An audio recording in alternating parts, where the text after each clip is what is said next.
Salve família Coxa Branca, está no ar mais uma edição da TV Coxanautas. Senhoras e senhores, apertem os cintos porque o programa de hoje tem muita turbulência. Marcelo Carneiro e Ricardo Honório, uma frase para definir esse atual momento do Curitiba, Honório. Frustrar a sua torcida, a rotina do Curitiba nos últimos anos. De acordo. A minha frase é, eu não me deixo mais levar por resultado, porque senão semana após semana eu vou ficar me frustrando com quem está lá no Curitiba hoje. Está no ar mais uma edição, a 9ª edição da TV Coxanautas. Nós já voltamos. Um instante.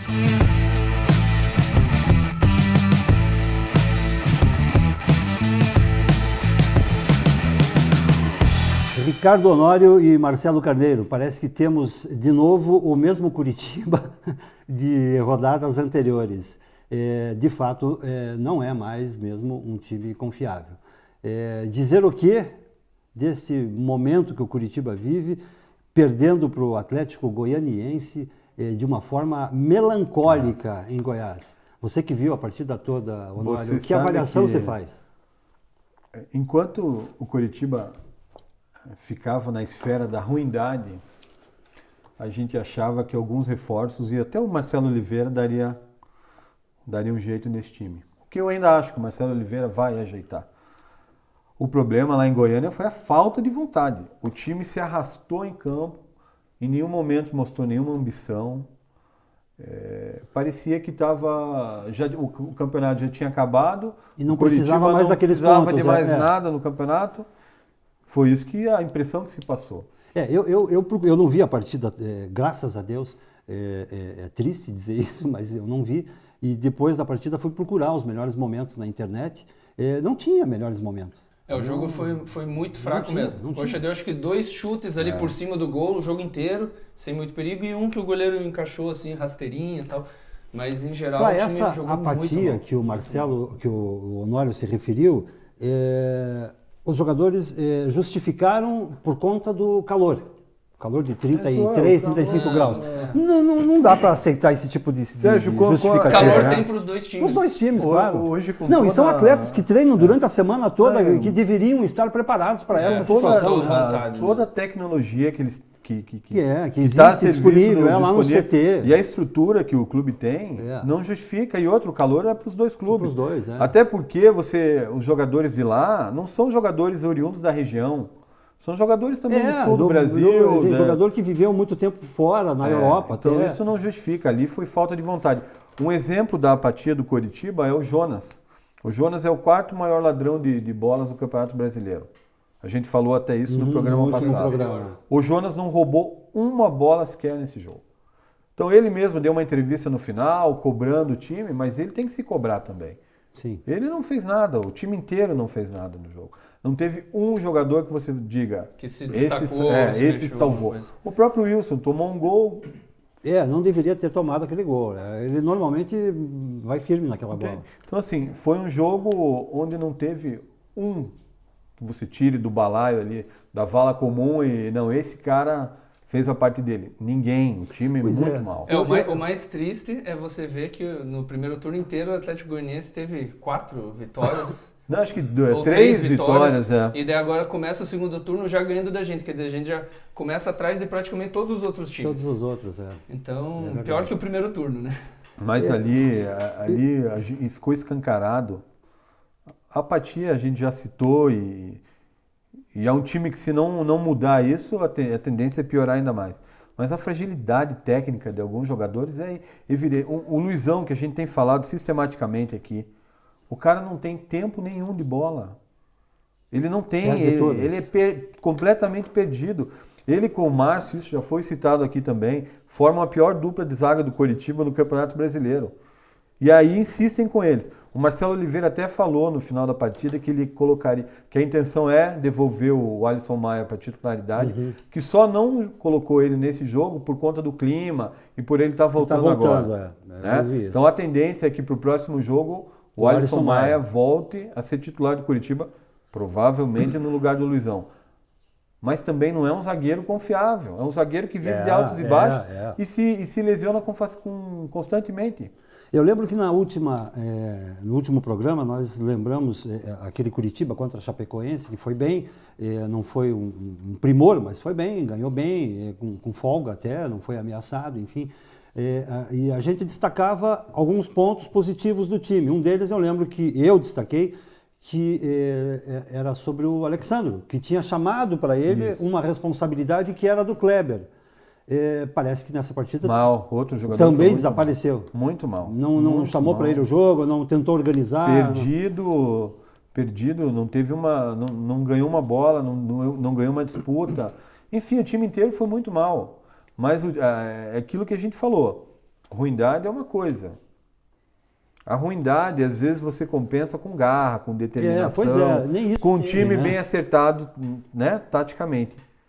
Já vi muitos times ruins. Se superaram. E o Atlético Goianiense é um exemplo disso. É um time muito ruim. E ganhou do Curitiba na superação. Agora. E com detalhe, né? Com uns 3 ou 4 reservas, né? Tinham 3 jogadores titulares que não estavam em campo ontem, né? No último jogo, isso é normal, né? O campeonato na metade aí. Quase todos os times estão com os desfalques. Né? Isso que a gente vê dá até a impressão da falta de comando no Curitiba. Eu não digo do comando técnico, não. Falta do comando administrativo, entendeu? Né? Parece que o clube não tem ambição, o jogador vem para cá, ele recebe seu salário, ele não tem cobrança.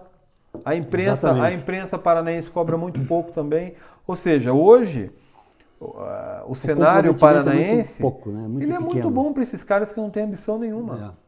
Entende? Porque ele sabe que vai vir aqui. Não há cobrança. E a torcida parece estar começando a largar os betes, né? O que é muito triste, né? Inclusive alguns torcedores, e a gente entende porque também é torcedor, mas acabam responsabilizando a gente até, né? Pela alguns, né? Poucos, muito poucos, mas enfim, responsabilizam a gente por esse estado em que o Curitiba se encontra. A gente é tão torcedor quanto qualquer outro. A gente acaba agora aparecendo, né? Acaba você está tendo exposto, visibilidade. né? Então, tá exposto. Obviamente, isso desde o começo do Coxanautas, né? Principalmente no começo da internet, assim, o pessoal confundia muito o site com o Curitiba, oficial, com o Curitiba. Tipo, eu recebia e-mail direto do pessoal, eu quero treinar no Curitiba, posso mandar? Isso acontecia. Confunde. Claro que com o tempo, né, a internet foi evoluindo e tal, e isso começou a diminuir. Mas a gente tem uma representatividade muito grande ainda com a torcida do Curitiba, né? Então, é normal ter essas cobranças. Só que eles precisam lembrar que nós somos torcedores iguais. Igual a eles. A diferença é que a gente está aqui dando a nossa opinião, mas a nossa expectativa é sempre o Curitiba lá em cima. E a nossa única diferença é esse instrumento aqui, que são as câmeras, microfone, nada além disso. Uma coisa para tentar fechar e tentar entender melhor essa situação atual do Curitiba,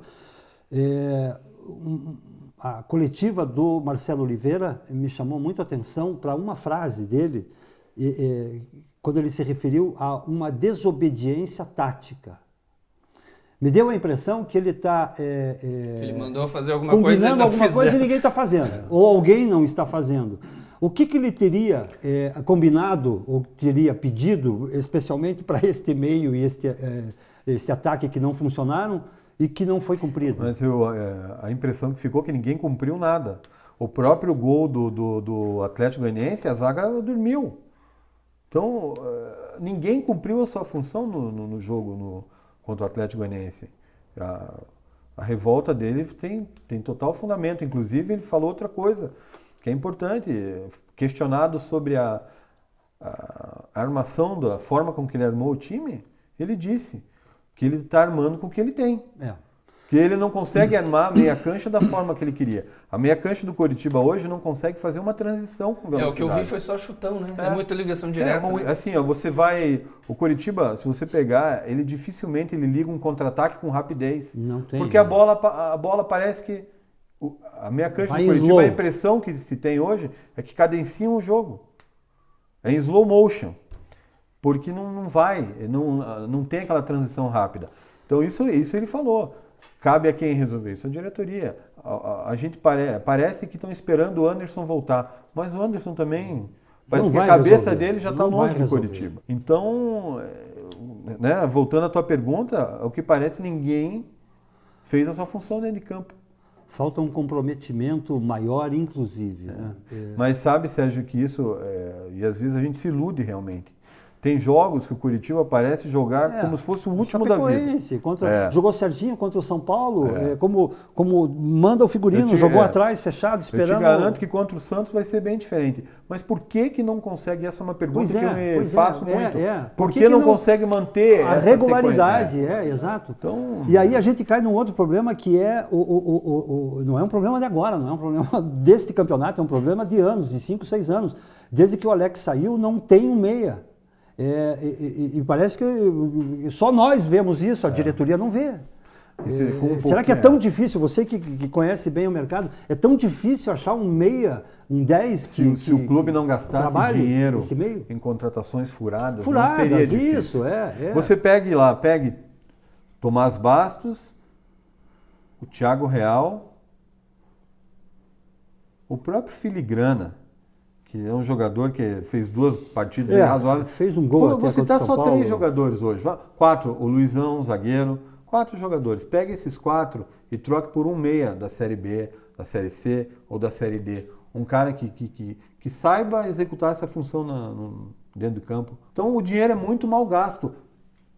Mas isso não é de hoje. Não é de hoje. E as mesmas figuras que vêm gastando mal esse dinheiro estão no Curitiba, há muito tempo, se perpetuam no cargo, a gente reclama e eles continuam. E aí a gente volta à frase inicial.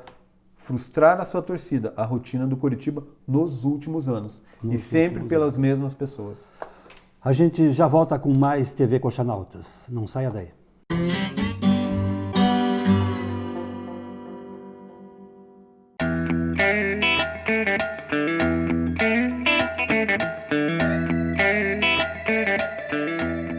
A TV Coxanautas está de volta.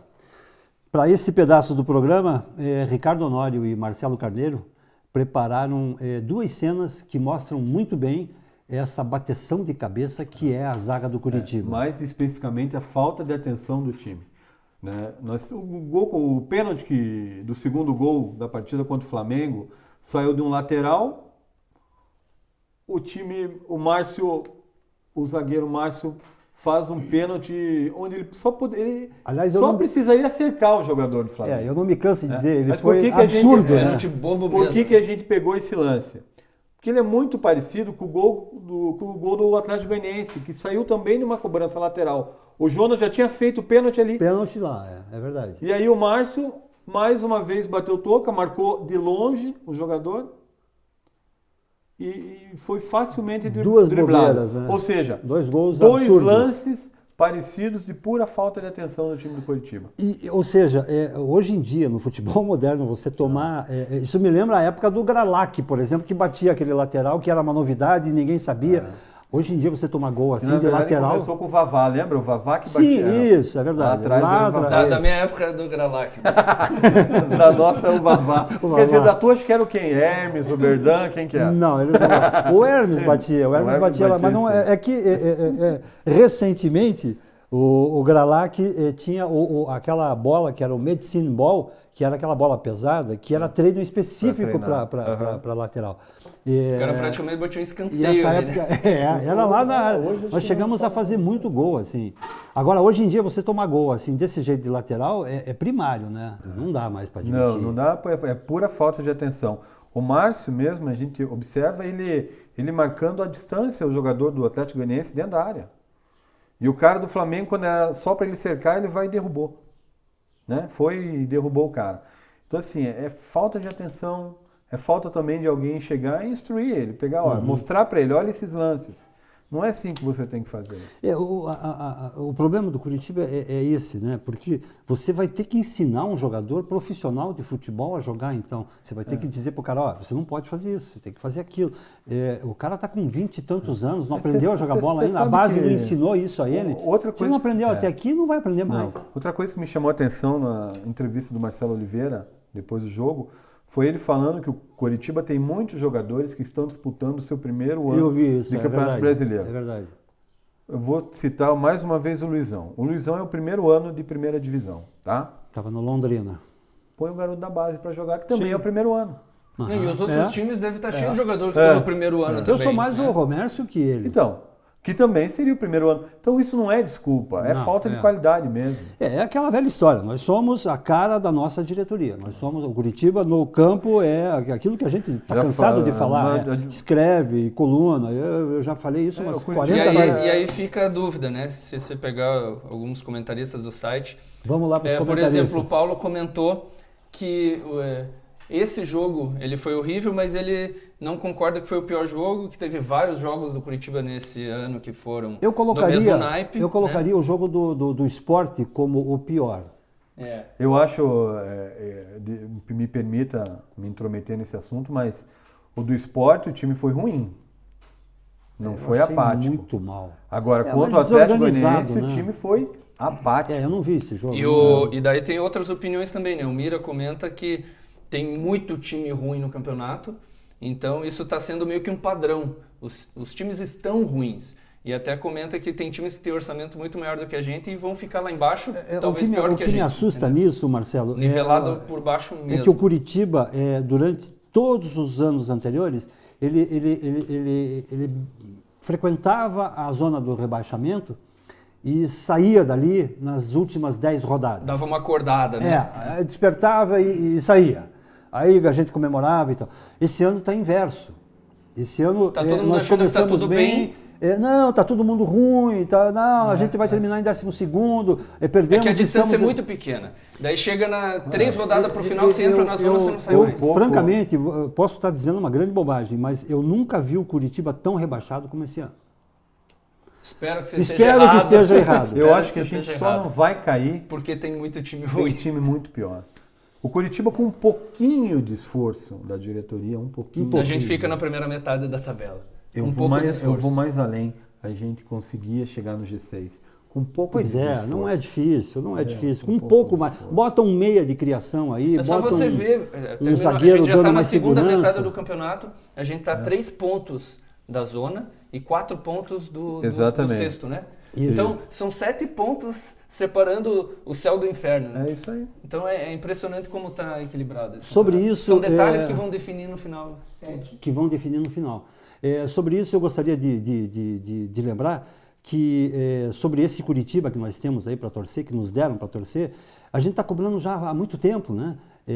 Dos dirigentes, do próprio presidente, o Rogério Bacelar. Eu canso de passar mensagem para ele, chamando ele para vir aqui sentar com a gente, conversar, explicar a sua administração, até dizer se é candidato à reeleição ou não. A gente sabe que não, a formação das chapas não indicam isso, a movimentação lá no Conselho não indica isso. Mas para falar de eleição, para fazer um resumo desses últimos 3 anos dele, que não foram legais, e provavelmente por isso ele nem nos responde nem sim nem não. Assim como já tentamos outras entrevistas com o Pedroso, com outros tantos dirigentes que sequer respondem a gente. Não dá satisfação para o cara foi macho para assumir a presidência, agora que seja macho para dar cara para bater. Vem aqui conversar com a gente. O que é interessante, sob o ponto de vista negativo hoje no Curitiba, é que o próprio Pedroso, quando foi para comprar o passe do Galdesani, ele jogou nas costas da torcida. Isso. Quando o Coritiba, ele interage muito pelo Facebook, o Ernesto Pedroso. Quando o Curitiba está mal, ele some. Ele é muito questionado e some. Quando o Curitiba ganhou, eu não me lembro se foi do Avaí, ele ironizou um torcedor dizendo para o torcedor mudar de time. Um torcedor do Curitiba. Mal educado. Mal educado. Então esse é o problema. Esses são os dirigentes do Curitiba. Mas eu tenho uma solução. O Curitiba não contrata, o Curitiba não reforça, mas a TV Coxanautas tem um reforço. Opa! E eu vou apresentar a vocês dois já conhecem, mas eu vou apresentar a vocês o nosso novo reforço. Carmen Almeida, por favor, venha contar para a gente aqui que reforço essa TV Coxanautas está ganhando. Seja bem-vinda, agradecemos toda a força, né? É sempre muito bem-vinda. A Carmen vai fazer a interação com os nossos coxanautas, com os nossos futuros parceiros. Mas de que forma isso vai funcionar, Carmen? Como é que você vai fazer essa interação com essa turma que quer participar do programa, mas que está lá do outro lado? Obrigada, Sérgio, Marcelo, Ricardo. Olha só que privilégio estar aqui na mesa redonda com os meninos. E é isso. Quem conhece a página da Carmen sabe que a Carmen é super eclética. A página do Facebook. A página do Facebook, né? Então, estou aí, sempre envolvido em alguns movimentos. E agora, olha só, ficou muito bacana a camisa aqui Vestiu dos bem Coxanautas. você ficou bem com a gloriosa. A camisa do Curitiba. Legal, legal. O que a Carmen vai fazer? A Carmen vai pra rua saber a opinião de vocês, torcedores, sobre o Coxa. Claro, né? Vamos discutir um pouquinho mais desse universo coxanauta. E por falar em torcedor, Carmen, eu tenho alguns comentários aqui que eu queria mostrar. Legal. O pessoal falando sobre o programa, né? No site o Admir ele comentou que o programa está bem objetivo, está tratando os assuntos assim de forma bem honesta. E ele tá falando até aqui, ó, ESPN, Fox, Sport TV e aí que se cuida. Então, ótimo.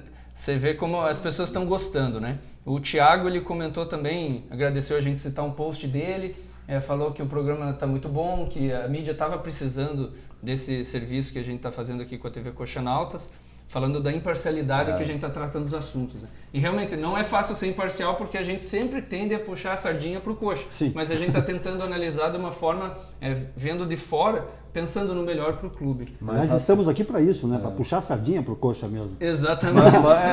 E a gente fez a live no primeiro bloco no Facebook e o torcedor, o Davi Trevisan, comentou direto da Itália. Ele fez o comentário e falou pra gente, até tem uma pergunta aqui pro Honório, ele perguntou, o que vocês acham de jogar com um volante só? E aí, Honório? Davi, o que eu posso te falar é o seguinte, o Coritiba já não tem meio campo, a única coisa que nós temos são volantes. Se você tirar os volantes, nós vamos jogar num 4-1-5. Então o Coritiba hoje é o que tem, então tem que jogar com o Alan Santos, com o Jonas na proteção, o próprio Galdesani, porque é o que temos de melhor. Quando o Anderson voltar, ele assume a titularidade dessa equipe. E com o que a gente tem, como é que a gente corrige o meio campo? Que eu acho que é a principal. A correção do meio de campo. Sem contratar ninguém, né? Pois é. Sem contratar ninguém, sem contratar, né? A esperança é a volta do Anderson. Do Anderson e o alemão, né? E o alemão eu já descartei. O Marcelo Oliveira já deixou claro que ele não tem condições nem de jogar 25 minutos. É mesmo? Pela parte física. Então o alemão, eu já tinha falado numa coluna, logo quando ele foi contratado, que o alemão, o Ball-Johann, seria uma contratação para 2018. Nós podemos nos dar a esse luxo? Não, né? Não. Mas essa é a competente diretoria do Coritiba. A TV Coxanautas ainda tem gastronomia e música. Não saia daí.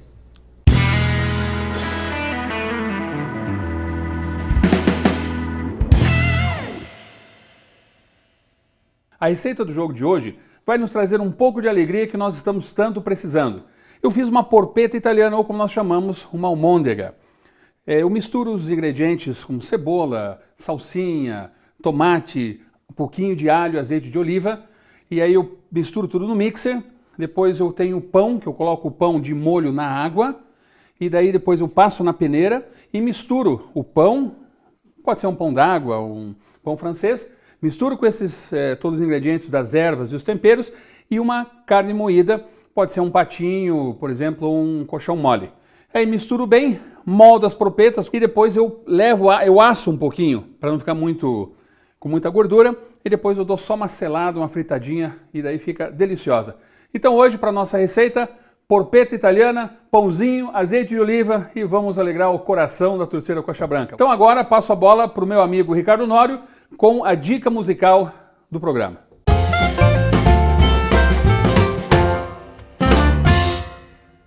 A dica musical da TV Coxanautas hoje, ela é uma canção conhecida de todo mundo, só que ela tem um significado especial nesse momento que o Coritiba vive. Ela inclusive foi objeto de inspiração da minha última coluna. A música é Ouro de Tolo, uma composição do Raul Seixas de 1973, onde a própria letra da música retrata o que vimos na partida contra o Atlético Goianiense, né? Os jogadores pareciam que estavam sentados no trono de um apartamento, com a boca escancarada, cheia de dentes, esperando a morte chegar. Foi essa a impressão que a gente teve. Quando, na verdade, o que nós gostaríamos que fosse é que os jogadores do Coritiba se fizessem a pergunta, e daí? Eu tenho uma porção de coisas grandes para conquistar e eu não posso ficar aqui parado.